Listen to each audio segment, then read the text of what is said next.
Oui, bonjour peuple de Dieu, je suis Pélagé Yao. Aujourd'hui, nous allons parler au fait du sacré, du chiffre 3, précisément le chiffre 3. Que dit le sacré? La parole nous dit, tu ne donneras pas ce qui est sacré au chien. Vous comprenez? C'est-à-dire que on ne peut pas donner ce qui est important à n'importe qui. Dans la Bible, on nous parle du chiffre 3. Le chiffre 3 représente au fait le sacré. Là, on parle du Nouveau Testament, en fait, d'abord l'Ancien Testament, au temps de Dieu le Père, du Nouveau Testament, au temps de Dieu le Fils, qui est Jésus de Nazareth. Et maintenant, on va parler du Nouveau Testament qui est, on va dire, le temps du Saint-Esprit, donc le temps du témoignage. Ce qui revient à dire que tout est fait dans la Bible en trois temps. Donc, première partie, Dieu le Père, deuxième partie, Jésus-Christ de Nazareth avec les apôtres. Dieu le Père, lui, il était avec les prophètes. Il communiquait de façon en direct, on va dire ça comme ça. Maintenant, c'est-à-dire qu'à chaque fois que Dieu le Père veut parler aux apôtres, il leur demande de s'éloigner, de se mettre à l'écart pour pouvoir discuter avec les prophètes, on va dire, excusez-moi. Maintenant, il y a eu le temps aussi de Jésus-Christ de Nazareth avec les apôtres. Voilà, Jésus-Christ de Nazareth humain était avec les apôtres. Donc, c'était comme une formation. Ça se passait directement. Comment je suis en train de vivre, de vous parler. Donc, une formation dans le naturel, au fait. Voilà. Donc, il y a une différence entre le passé, le présent et le futur, qui est le présent aujourd'hui. Pourquoi le présent aujourd'hui? Parce que là, je parle du Saint-Esprit. Ce qui revient à faire, ce qui veut dire au fait que dans le passé, Dieu du haut de son trône parlait et donnait des directives. Et c'était difficile de contester ça. Les prophètes avaient du mal, même s'ils ne pouvaient pas accepter certaines choses parce que c'était difficile en tant qu'humain de pouvoir les réaliser. Par exemple, quand on a dit à Moïse, va libérer le peuple, on a dit à Moïse de brandir son bâton dans l'eau pour qu'il y ait un passage. Et vu qu'après le passage, Moïse a vu le peuple, le peuple de Pharaon en train de se noyer dans l'eau. Vous voyez, quelquefois, il y a des difficultés en tant qu'humain, il y a des choses qu'on ne peut pas faire ou bien accepter comme ça fait mal. Tout le monde ne peut pas penser comme nous au fait. C'est-à-dire que même si on nous fait du mal, nous en tant qu'humains et prophètes ou bien enfants de Dieu, on voit la chose de façon différente. On s'est dit, ah, mais c'est des humains, ça fait mal. Mais le méchant, lui, ne voit pas ça comme ça. Vous comprenez? Voilà. Donc, c'est difficile pour nous, en tant que prophètes, sur le terrain, de pouvoir réaliser certaines choses sans penser au fait ou bien vouloir contester. Mais quand c'est Dieu qui peut dire quelque chose sans pouvoir se justifier. Même quand on a raison, même le Seigneur donne sa décision et c'est ce qu'on doit faire. Ensuite, il y a le temps des apôtres avec Jésus-Christ de Nazareth. Donc, au conclusion, avec Dieu le Père, on ne pouvait pas contester quoi que ce soit, on faisait seulement des propositions. Au temps de Jésus-Christ de Nazareth, Jésus-Christ de Nazareth, enfant de Dieu, le Père, s'est fait, a donné sa vie au fait pour que nous soyons sauvés. Ici, il y a eu trahison. D'abord, Jésus est humain, il a formé les apôtres, et ensuite, il y a eu trahison de la part de Judas, qui a vendu Jésus à 30 pièces d'or. Vous comprenez? Voilà. Après, maintenant, on va dire présentement, il y a le Saint-Esprit qui nous parle de la puissance spirituelle. Vous voyez? Le Saint-Esprit nous parle de la puissance spirituelle. En même temps, la puissance spirituelle n'est pas quelque chose qu'on peut payer. Ça ne s'acquiert pas comme ça. C'est-à-dire que c'est après une formation on a la puissance spirituelle. Donc, on n'est pas, comment on appelle, je vais dire, on ne suit pas une formation, on n'est pas, comment je vais dire, testé dans le spirituel. On ne peut pas dire au fait que nous sommes apôtres. Alors que le Saint-Esprit ne donne pas ce qui est sacré au chien. Et le Saint-Esprit ne peut pas se mettre, on va dire qu'elle ne peut pas posséder un corps impur.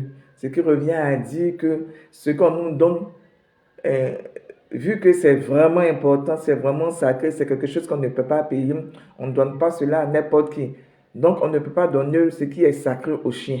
On ne peut pas donner ce qui est sacré à quelqu'un qui n'a pas de formation. On ne peut pas donner ce qui est sacré à n'importe qui. Il n'est pas qu'il fasse n'importe quoi de ça. Après une formation, on se rend compte de ce qu'on a. Donc, on sait comment l'utiliser. On connaît les principes. On sait qu'il y a une loi. On sait ce qui va avec. Et on sait comment travailler. On sait comment respecter les principes. Puisque nous, on ne fait rien de nous-mêmes en tant qu'apôtres. Tout ce qu'on fait, on le fait avec l'accord du Saint-Esprit. Bon, on parle de temps, on parle de 3 temps. J'ai parlé du pardon, j'ai parlé de Dieu le Père, de Dieu le Fils et le Saint-Esprit. J'ai parlé du temps passé, comment les apôtres travaillaient avec Dieu le Père, Dieu le Fils et le Saint-Esprit aujourd'hui, comment nous on va travailler avec eux. Et aussi, il faut que je vous parle de, comment je vais dire ça, de,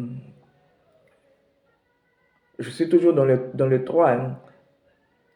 Je vais vous parler aussi du spirituel, comment le spirituel nous forme.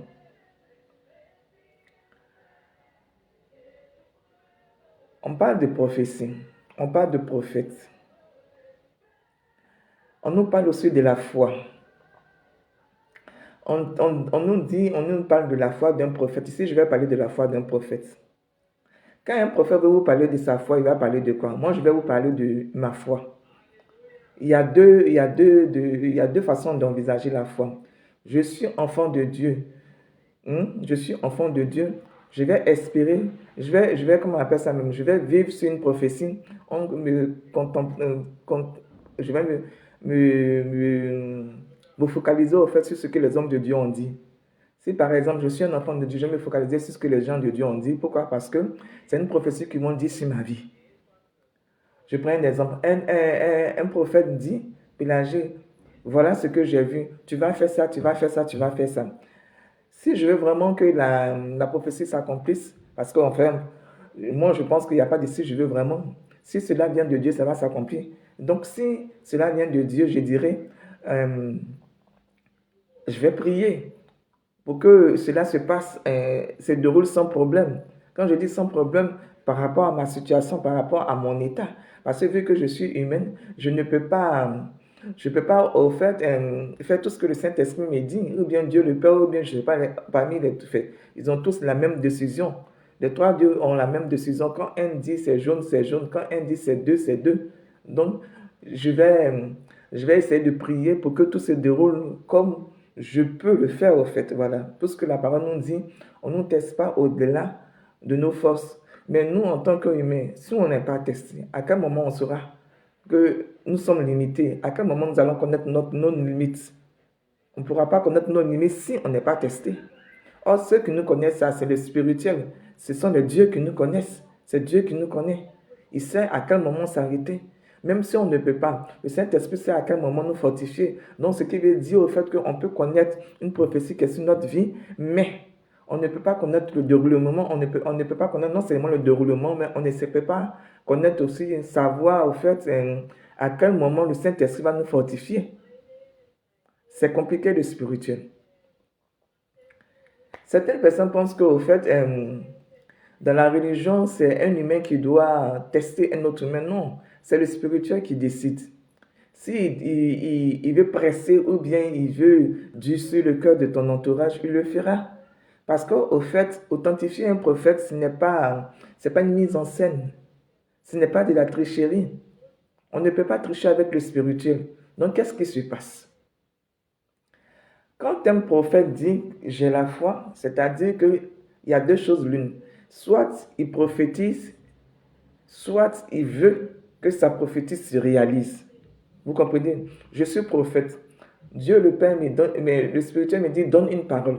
Je donne une parole. Je suis en train de prophétiser. Je prie pour que ma prophétie s'accomplisse. Pourquoi? Parce que si cela se fait, on dira de moi que je suis un prophète, un bon prophète, un prophète de Dieu, parce que tout ce que je dis s'accomplit. Si ça ne s'accomplit pas, ça veut dire au fait qu'il y a problème. Parce que quand une parole vient de Dieu, elle finit par s'accomplir. Elle va tourner, mais elle va finir par s'accomplir. Égale le temps. Alors, si je donne une parole, une prophétie sur la vie de quelqu'un ou bien sur un peuple, et que cela s'accomplit, ça sera une fierté pour moi. Pourquoi? Parce que ça prouve au fait que je suis en collaboration avec mon Seigneur et mon Dieu. Donc, je ne parle pas pour moi, mais je fais ce que le Saint-Esprit ou bien Dieu me dit de faire. C'est ce que ça signifie.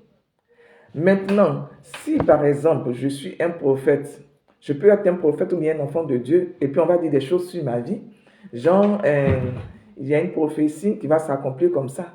Mais comme je ne connais pas le déroulement de la prophétie, je vais prier. Je vais prier et dans ma prière, je vais demander au Saint-Esprit de me donner la force, de me fortifier pour que, au fait, la prophétie puisse s'accomplir sans que je ne puisse, comment on appelle ça, euh, dépasser, au fait, le degré de souffrance que j'ai l'habitude d'avoir. Une façon de dire que je vais pas, je prie pour ne pas souffrir. Donc, dans ce cas-là, quand le prophète qui reçoit une prophétie qui sur sa vie, qui prie, il prie pour que la prophétie se réalise et en même temps, il prie pour qu'il puisse atteindre son objectif. Vous comprenez? Celui qui donne la prophétie prie pour que la parole se réalise. Mais celui qui vit la prophétie prie pour que la prophétie non seulement se réalise, mais pour que la personne puisse atteindre son objectif. Donc ici, la foi est différente. Je prie parce que je vais être connu des uns et des autres. Et je prie pour non seulement être connu des uns et des autres, mais aussi euh, avoir mon histoire. Parce que si je n'ai pas d'histoire, je ferai que des commissions. Or, je dois avoir une histoire. À chaque fois que je vais parler de mon histoire, à chaque fois que je vais relater un fait que j'ai vécu, dans la vérité, vous allez voir au fait que ce que j'ai vécu en fonction du niveau que j'ai dans le spirituel, ça va me donner un ministère puissant. Mais si je n'ai pas un ministère puissant, je ne peux pas parler au fait d'onction. Alors qu'est-ce que l'onction? L'onction, c'est la puissance du Saint-Esprit qu'elle donne à son enfant. Mais avant de parler d'onction, avant de dire que telle personne a une onction, on se rend compte à partir de la parole. Parce qu'on ne peut pas dire j'ai l'onction sans avoir la parole. On ne peut pas séparer la tête du corps. Donc si je dis que j'ai l'onction, c'est que j'ai déjà la parole.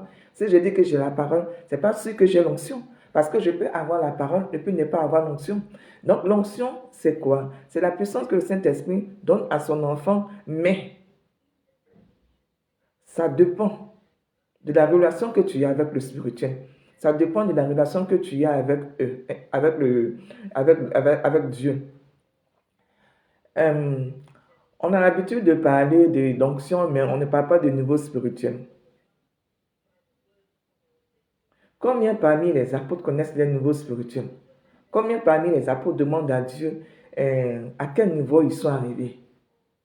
Tout le monde veut faire des miracles. Mais quand on dit au fait que vous êtes la personne du Saint-Esprit, on dit ne pas blasphémer contre la personne du Saint-Esprit. Ça veut dire que, vu que la manière, à cause de la façon que le Saint-Esprit m'utilise, je ne peux pas encore aller me plonger dans du n'importe quoi, dans de l'impureté, dans du sale. Parce qu'elle m'a purifié déjà, elle m'a rendu propre pour pouvoir m'utiliser. Le Saint-Esprit est de passage à chaque fois. Elle ne reste pas longtemps dans un corps humain. Mais il peut arriver un moment que le Saint-Esprit reste un bon moment. Vous comprenez? Ça dépend en fait, ça dépend d'elle. Elle fait ce qu'elle veut de nous, puisque nous sommes les personnes du Saint-Esprit. Vous savez que notre corps, notre esprit leur appartient. Alors que le Saint-Esprit donne un niveau élevé à une personne, c'est-à-dire, tu es déjà testé, tu es déjà approuvé. Donc, ce que tu as à faire, c'est de faire ce que tu as dit de répéter, de faire ce que tu as dit de faire. C'est-à-dire que là, à ce niveau-là, on ne discute plus. On s'abandonne totalement à eux. On se met à leur disposition pour qu'ils puissent nous utiliser comme ils veulent pour le peuple de Dieu ou bien pour tierces personnes. C'est comme ça, au fait, qu'on nous utilise dans le spirituel. On nous fait travailler, on utilise d'autres personnes. Donc, si on n'a pas, comment je peux dire ça, on n'a pas cette collaboration-là, on ne peut pas parler de nouveau. Le niveau spirituel, c'est très important. Plus tu sacrifies, plus ton niveau monte. Plus tu sacrifies, plus ton niveau monte. Mais ici, quand on parle de sacrifice, on ne choisit pas son sacrifice. Dans le terrestre, on peut choisir son sacrifice. On peut dire aujourd'hui, moi, je vais sacrifier un mouton ou bien je vais sacrifier une partie de mon corps pour pouvoir être milliardaire, enfin, égal la raison. Mais dans le spirituel, on ne choisit pas son sacrifice. C'est un sacrifice qui nous est attribué. On te dit, voilà le sacrifice que tu dois faire. Non seulement on ne te demande pas ton avis, mais on ne demande pas ton avis, on ne te donne pas le déroulement du sacrifice, mais on te met devant les faits accomplis à chaque fois, au moment opportun. Donc, le spirituel est abstrait, c'est des choses qu'on ne peut pas cerner. C'est compliqué. C'est pour cette raison qu'on vous dit de respecter un prophète, de respecter un homme de Dieu. Il ne faut pas blasphémer. Parce que si un homme de Dieu a approuvé de cette façon, il l'a fait déjà, il a été fortifié, il a passé cette étape-là, et que toi, humain, toi, on va dire disciple, ou bien je ne sais pas comment appeler, un fidèle de l'église, tu viens, et puis tu l'insultes, tu blasphèmes sans savoir qui il est, tu vas te créer des problèmes. Il faut respecter les hommes de Dieu. Il faut les respecter. On a l'habitude de dire que le prophète n'est pas accepté chez soi. C'est-à-dire que quoi? Un enfant de Dieu, enfin, un prophète, quand il est dans une famille, les gens le banalisent. Les gens ne croient pas parce qu'au fait, ils se disent carrément que soit c'est ma mère, soit c'est ma soeur, soit c'est ma collaboratrice, vous comprenez? Mais il ne faut pas regarder ça dans le spirituel, on ne regarde pas ce genre de trucs. Si tu veux regarder ça, si par exemple c'est ta mère, je demande de respect. Si par exemple c'est pas ça que tu es que tu demandes de respect, c'est pas qu'il enfonce dans le spirituel. Tu te perds. Alors que quand Dieu met en place sa justice, lui ne regarde pas le fait que tu sois son enfant, tu sois sa soeur, ou que tu sois sa collaboratrice. Non, ne regarde pas ça. La justice de Dieu, c'est la justice de Dieu. Il punit tout le monde. C'est-à-dire que soit, s'il veut te punir, il te punit. Il respecte son règlement. Oui, il respecte son règlement. Même si c'est ton fils qui t'a manqué de respect. C'est-à-dire que tu peux élever ton fils s'il te manque de respect. Il t'a manqué de respect, pas parce que, comment je vais dire ça, tu as été une mauvaise mère, ou bien une mauvaise soeur, ou bien une mauvaise collaboratrice. Non, c'est pas ça. Chacun de nous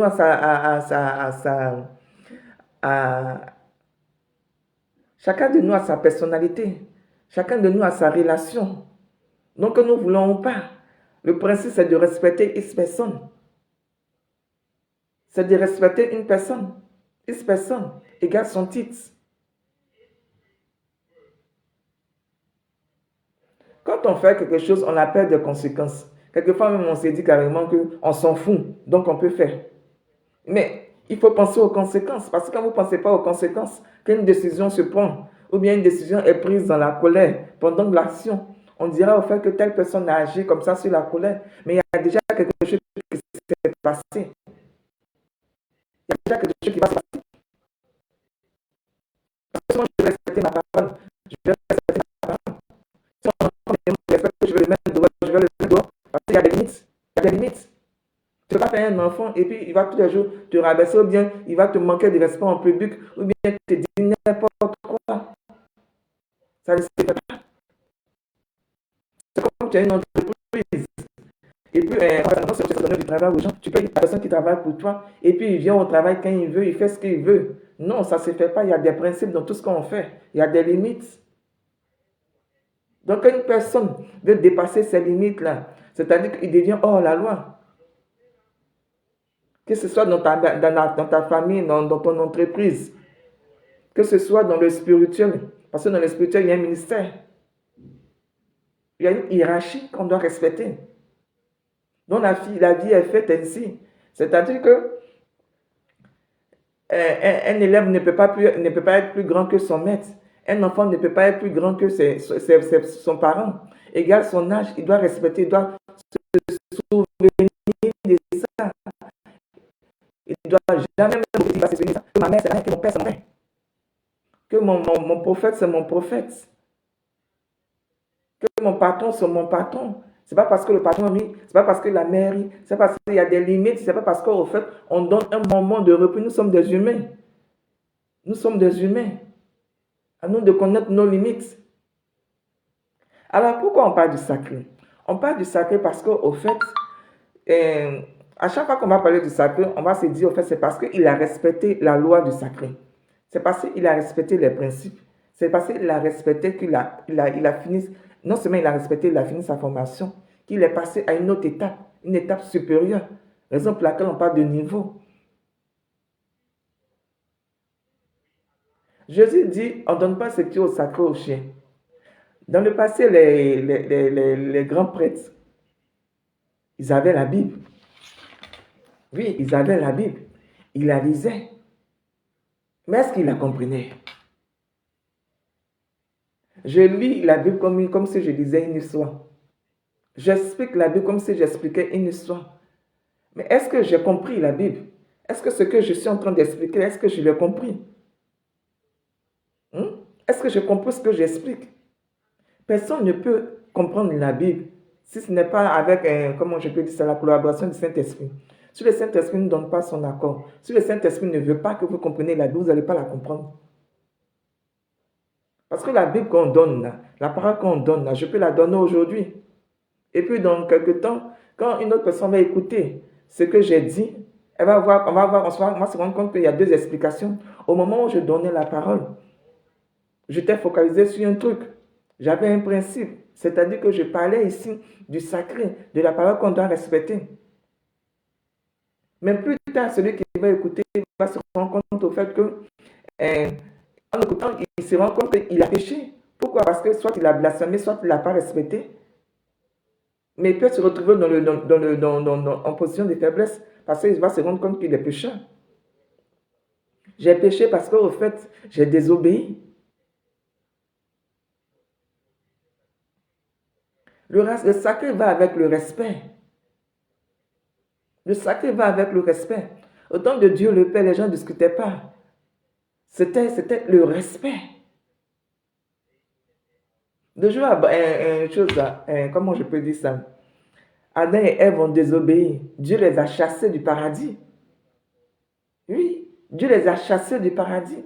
Ce qui revient à dire que si quelqu'un ne veut pas se soumettre à tes principes, ne peut pas se soumettre à ta loi, que tu le chasses, ce n'est pas un péché.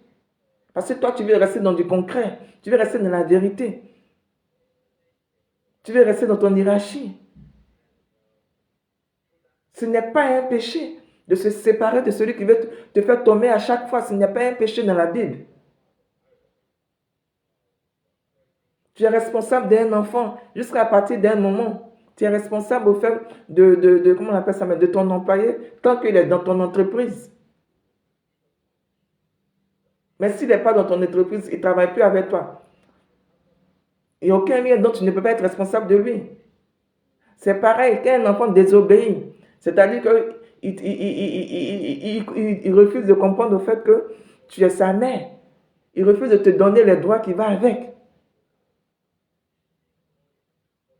Donc, si désobéit, tu as le droit de prendre les sanctions qui vont avec.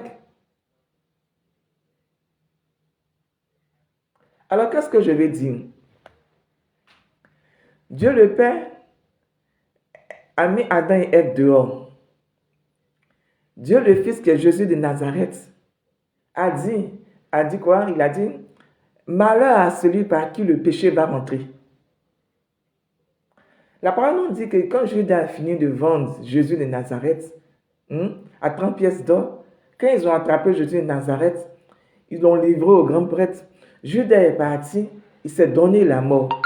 Donc, à chaque fois qu'on met un truc en place, à chaque fois qu'il y a un souci, à chaque fois qu'il y a désobéissance, à chaque fois qu'il y a, comment on appelle ça même, il y a méchanceté, il y a trahison, il y a des conséquences qui suivent.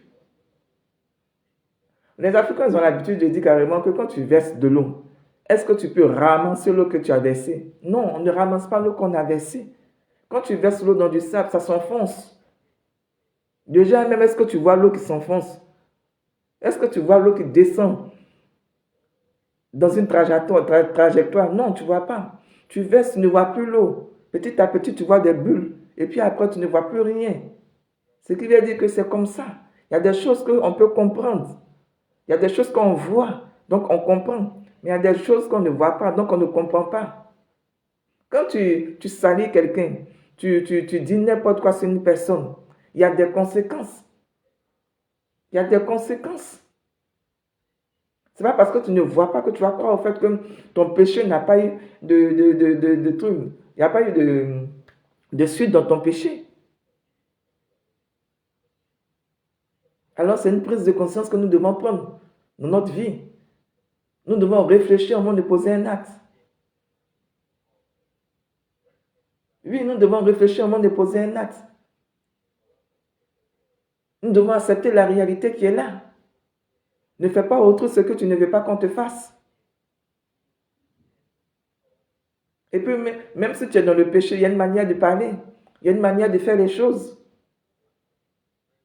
Raison pour laquelle on parle de rachat. Si tu manques du respect à ton patron, qui veut te renvoyer, il te donne une sanction. Maintenant, après la sanction, maintenant, si tu ne veux pas écouter, il va te dire de partir de son entreprise. C'est comme ça aussi un enfant qui manque du respect à ses parents. Si on lui dit arrête, qu'il n'arrête pas, arrête, tu n'arrêtes pas. Mais un matin, on va te dire c'est bon. Tu as pris ta décision, il faut assumer. Tu ne peux plus être à la maison. Si tu veux, c'est ton problème. Enfin, si tu veux, tu peux dire que je ne suis plus ton père ou bien ta mère, c'est ton problème. Mais devant Dieu, les parents n'ont rien à se reprocher. Alors, qu'est-ce que le sacré? Ce matin-là, j'insiste sur le sacré. Oui, j'insiste sur le sacré. Certaines personnes, au fait, disent carrément que je porte ma croix. Oui, je porte ma croix. Mais la croix, c'est quoi? C'est quoi? Il y a la croix qu'on porte et puis il y a la souffrance. Si je ne vais pas travailler, on ne peut pas dire que je porte une croix parce que je ne vais pas travailler. Si je ne vais pas travailler, que je n'ai pas d'argent, je n'arrive pas à me nourrir, ce n'est pas une croix. C'est parce que je ne travaille pas que je n'ai pas d'argent. C'est parce que je ne travaille pas que je souffre. Donc si je commence à chercher du travail, je pourrais avoir de l'argent et puis je pourrais vivre la vie que je veux vivre. Ici, on ne peut pas parler d'une croix. Ici, c'est les conséquences. Parce que Nanabe m'ont dit au fait que tu vas travailler la sueur de ton front pour pouvoir vivre et puis nourrir ta famille. Mais si tu ne le fais pas, que tu es dans la souffrance, ce n'est pas comme on appelle, c'est pas une malédiction. Tu n'es pas malade, tu dois travailler. Non, ce n'est pas une malédiction. La parole nous dit quoi? Que le père doit s'occuper de sa famille. Que la mère doit respecter son mari et s'occuper de ses enfants. Mais il peut arriver dans des familles où le père n'est pas là ou bien la mère n'est pas là. Il peut avoir un parent. Dans ces conditions-là, le parent qui est là devient, au fait, comment je peux dire ça? Le père et la mère. Elle n'a pas choisi. Excusez-moi, elle n'a pas choisi. Ou bien il n'a pas choisi. Mais c'est les circonstances de la vie qui lui imposent ça. Alors je dirais quoi? Est-ce que Dieu est dur dans ses principes? C'est vrai que quelquefois c'est dur. En tant qu'humain, je dirais que c'est dur quelquefois. Parce qu'aller jusqu'à dire à son fils de porter une croix, ce n'est pas un nous humain qu'on ne dira pas de porter de croix.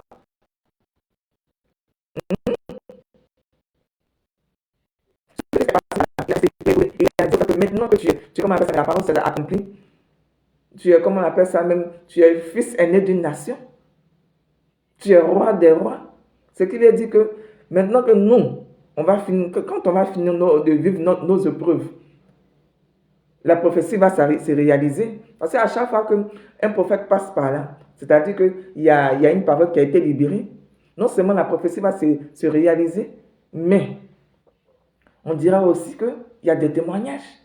Il y a un témoignage qui suit la prophétie. Il y a une parole qui a été libérée. Il y a eu application de la parole. Ensuite, il y a eu témoignage.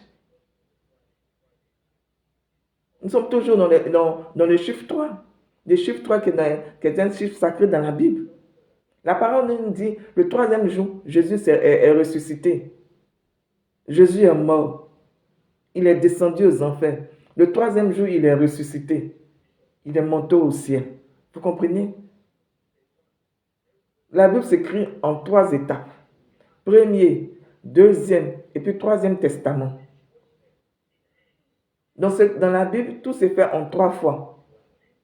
Tout est expliqué en 3, de façon différente, de façon on va dire, comme, comme dans des synonymes au fait. C'est expliqué comme des synonymes, mais en 3 fois. Je vais à l'école. Je suis en train de partir à l'école. En ce moment, il partait à l'école. Vous comprenez? Mais c'est les mêmes explications. Chacun a expliqué la Bible au fait en fonction de son état. Je pense qu'il y a eu trois traducteurs, puisqu'il y a eu 3 Bibles. Pardon, il y a eu plusieurs traductions en fait. Mais dans la Bible, les apôtres expliquent ça de façon... En fait, si par exemple, je vais dire, oui, si par exemple Paul a parlé au fait de la naissance de Jésus-Christ de Nazareth, ou bien il a parlé de la foi, il a parlé de la foi en fonction de ce qu'il a vécu. Un autre peut parler de ce que Jésus a vécu, mais il va parler d'abord de sa relation avec ce qu'il a vécu avec Jésus de Nazareth. Donc Jésus de Nazareth, c'est-à-dire que c'est la clé. C'est le tronc. Tout le monde s'accroche à lui. C'est la parole. On lit d'abord la parole. Et puis après, maintenant, comment je peux dire ça? On se rapproche de la parole en fonction de ce qu'on a vécu. On ne tire pas les conclusions. Parce que la conclusion qu'on doit tirer lorsqu'on prêche, c'est, comment on appelle ça? C'est de laisser le Saint-Esprit agir. Donc je libère la parole. Je me rapproche de la parole en parlant de moi, de mon vécu. Et en conclusion, je fais une prière. Je laisse le Saint-Esprit faire tirer la conclusion de cela. C'est ce qui se passe. Ce qui veut dire que je ne suis pas prophète parce que je l'ai décidé. Sur le champ, on peut vérifier que je suis prophète. Mais ce n'est pas parce que je n'ai pas fait de miracle. Sur le champ, c'est pas parce que sur le champ, mes miracles ne sont pas vus de certaines personnes qu'on dira au fait qu'elle est pas prophète. Mais sa parole n'a pas de puissance. Parce qu'après, des témoignages s'en suivent. Oui, des témoignages s'en suivent. La parole est sacrée. La parole, ce n'est pas la Bible seulement. La parole, c'est le vécu d'une personne qui est Jésus-Christ de Nazareth. Jésus-Christ de Nazareth, c'est sa vie qui est la parole. C'est sa vie qui est la Bible. Et comme on ne peut pas avoir un prophète en permanence, on vous dit, lisez la Bible. Lisez la Bible pour avoir au fait une idée du prophète, une idée de Jésus, de la vie de Jésus-Christ de Nazareth. Alors, cher prophète, cher homme de Dieu, en tant que prophète, tout ce que je peux vous dire, c'est de faire attention à ce que vous faites. Parce que le sacré n'est pas donné à tout le monde. Une fois que vous recevez le sacré, une fois dans votre vie, ça veut dire que vous devenez une personne sacrée. À vous maintenant de revoir votre attitude, de garder une bonne attitude pour pouvoir garder le sacré que vous êtes. Parce que si vous avez le sacré que vous êtes impur, le sacré ne peut pas partir avec de l'impureté. Si on mélange les deux, on a dit carrément que tu mets la main à la charrie et puis tu regardes en arrière. Oh, tu ne peux pas être dans le royaume de Dieu. Tu ne peux pas être au paradis et puis être sur terre. Il faut choisir un endroit où tu seras.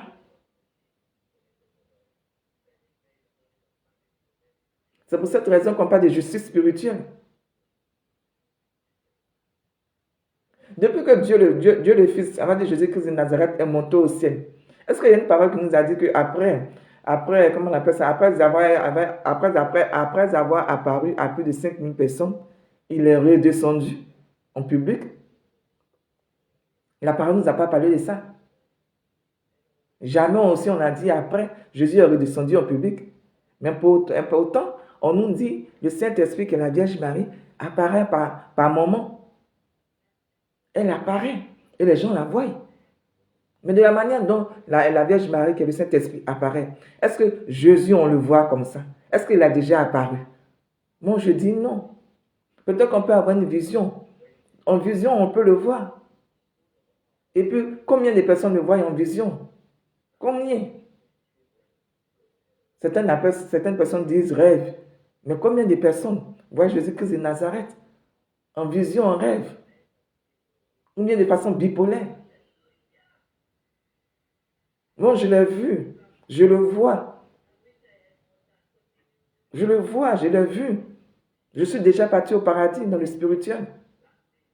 J'ai fermé mes yeux, ne serait-ce que quoi? 1 minute et je me suis rendu au paradis. Ce qui est folie pour les gens de ce monde, c'est ce qui est bon pour Dieu. Parce que c'est parce qu'ils ne croient pas. Tu ne peux pas, au fait, c'est parce qu'ils ne croient pas, je vais dire, c'est parce qu'ils ne croient pas qu'on dit que c'est sacré. C'est parce qu'ils ne croient pas qu'on dit que c'est spirituel. Parce que si tu as l'habitude de voir quelque chose, tu vas dire que c'est normal, c'est réel, c'est naturel. Mais c'est ce qu'on ne voit pas qui devient, comment on appelle, qui devient sacré. C'est ce qu'on ne voit pas qui devient spirituel. Parce que tout le monde ne voit pas le spirituel.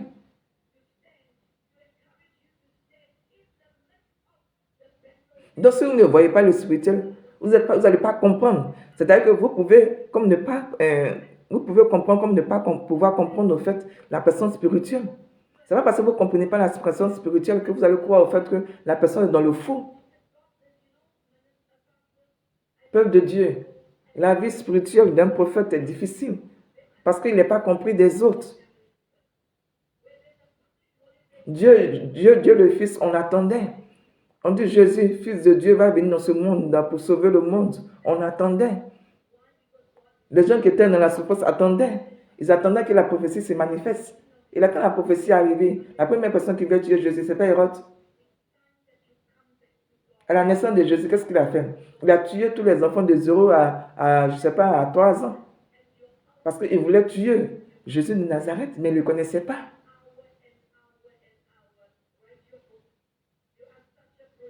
Ensuite, ça a été reporté jusqu'à 30 ans, 30 ans après. À 30 ans, Jésus a fait son ministère. À 33 ans, il est mort. Jésus-Christ de Nazareth est mort à 33 ans. C'est-à-dire que même si on a dit que Jésus allait donner sa vie pour sauver le monde, il y a un temps précis et ce temps, on devait le respecter. Donc, dans tout ce qu'on nous dit, dans tout ce qu'on nous donne comme prophétie, il y a un temps à respecter. Mais ce temps-là, tu le connais. Parce que Jésus ne connaissait pas la date de sa mort. Donc, je ne sais pas à quel moment je vais sortir au fait comment je peux dire ça, de ma croix. Mais de temps en temps, vu que je suis en collaboration avec le spirituel, ils me disent, Pélagie, maintenant c'est le moment, au fait, de tes résultats. Ce qui veut dire que je vais souffler. Je suis en train de souffler. Alors, le temps où on souffre, le temps de l'attente, c'est difficile. Il y a un temps où on est persécuté, on est trahi, on est insulté, on est injuré, on crache même sur nous. Une façon de dire au fait qu'on porte nos croix, nous sommes dans la souffrance, nous sommes rabaissés. Et puis après, il y a un temps où comment on appelle ça, on regarde de faire les conséquences de ce que les gens nous ont fait. On est dans les conséquences, on vit. Parce que quand tu rabaisses quelqu'un, quand tu mets quelqu'un en prison, après il y a la souffrance, il y a les conséquences. Je viens d'une prison. Je viens d'un état négatif. Donc il y a des conséquences. Et après, il y a une récompense. Dans la récompense, on peut te dire carrément, tu as trouvé du travail. Tu as reçu une guérison. Ou bien comment on appelle ça même, ta vie change. Peuple de Dieu, j'insiste, faites attention quand vous parlez des prophètes.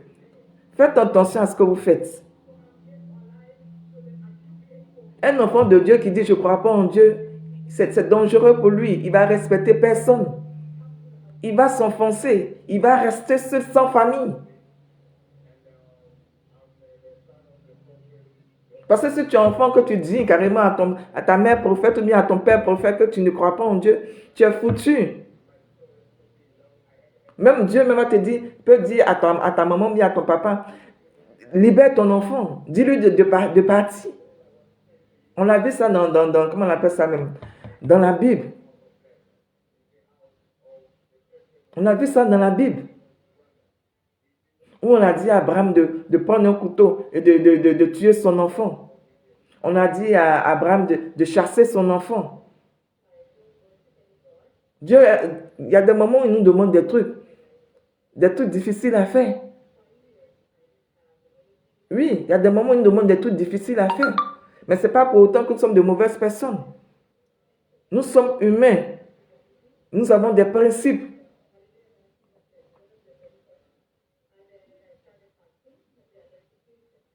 Moi, par exemple, j'ai 4 enfants.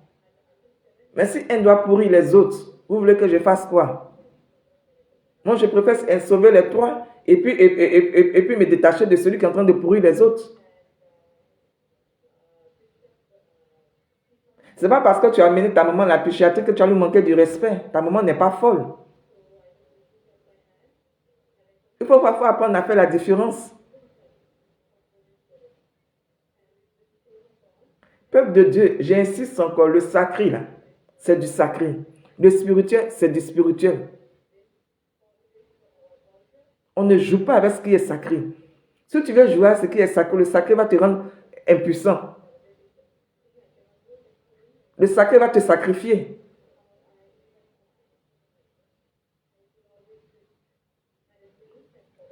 La parole nous dit de ne pas blasphémer. Si on nous dit de ne pas blasphémer, parce qu'on dit le péché, tu peux faire ce que tu veux, tu peux pécher, tu peux dire ce que tu veux, tu peux faire ce que tu veux. Mais il ne faut pas blasphémer contre le Saint-Esprit. Quand on nous dit de ne pas blasphémer contre le Saint-Esprit, c'est-à-dire que là où il y a Dieu, là où le Saint-Esprit s'affiche, là où le Saint-Esprit prend position, c'est-à-dire que là où le Saint-Esprit est, fais attention. Fais attention. Parce que tout ce qui va sortir de ta bouche, ça sera du blasphème. Manque de respect contre la puissance du Saint-Esprit. C'est ce que ça veut dire blasphémer.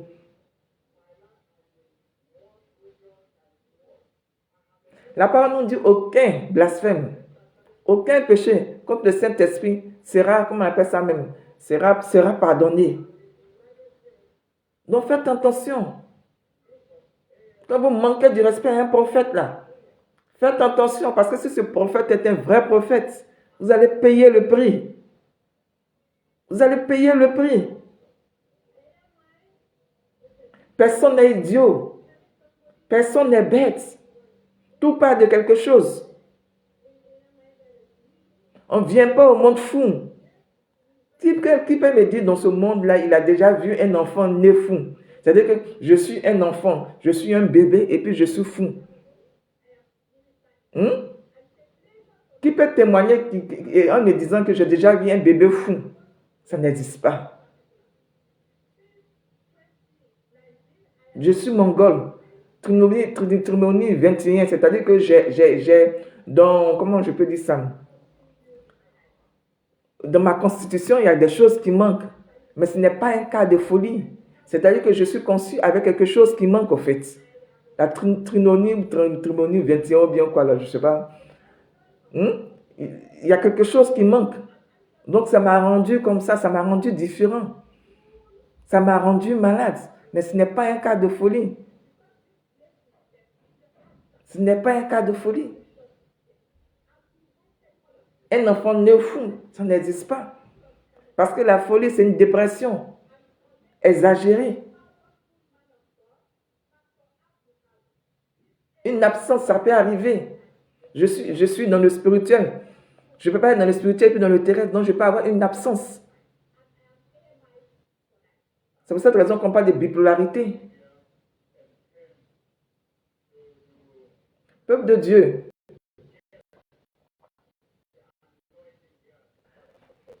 tout le monde veut avoir une église.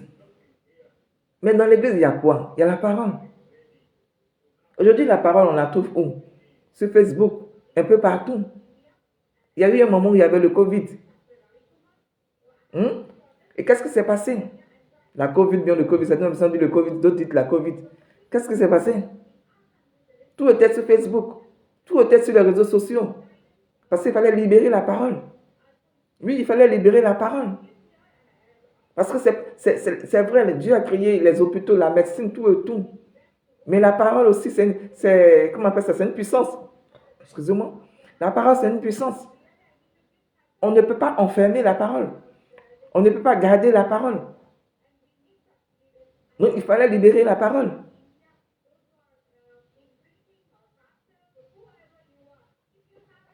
Aujourd'hui, il y a tellement d'hommes de Dieu. Mais combien de personnes en onction? Combien de personnes en onction?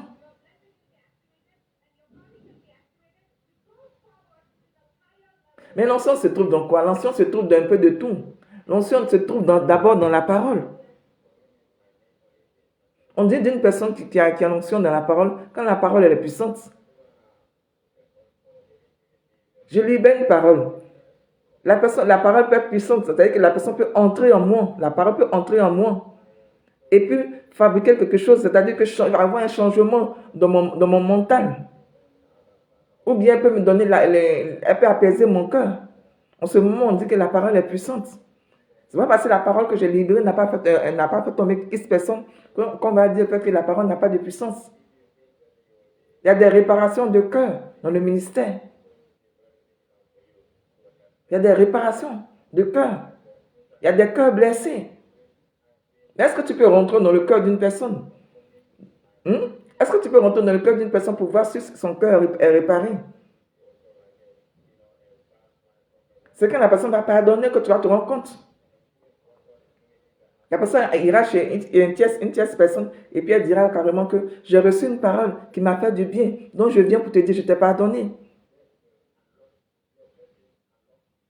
Certaines personnes pensent que le fait de pardonner, c'est être bête. Non. Quand tu pardonnes à la personne qui t'a fait du mal, là, comme un peuple de Dieu, quand vous pardonnez aux gens qui vous ont fait du mal, là, c'est-à-dire que vous, excusez-moi, vous libérez. Vous vous libérez des maladies. Vous vous libérez des maladies. Et puis après, c'est Dieu qui vous rend justice. Parce que si vous pardonnez à chaque fois à quelqu'un qui vous fait du mal, à quelqu'un qui vous manque de respect, à quelqu'un qui vous salit, et puis il ne veut pas changer, mais un jour, c'est la personne qui va prendre des pots cassés. Parce que quand la personne va se retrouver seule, la personne va se retrouver en train d'aérer dans les rues ou bien de faire je ne sais quoi, avoir des problèmes d'argent, mais avoir de quoi que ce soit, il ne dira pas au fait que cela est arrivé parce que ma mère ou bien mon tuteur ou bien je ne sais pas, mon patron m'a traité de la sorte. Il dira que c'est le moment pour moi de faire une prise de conscience.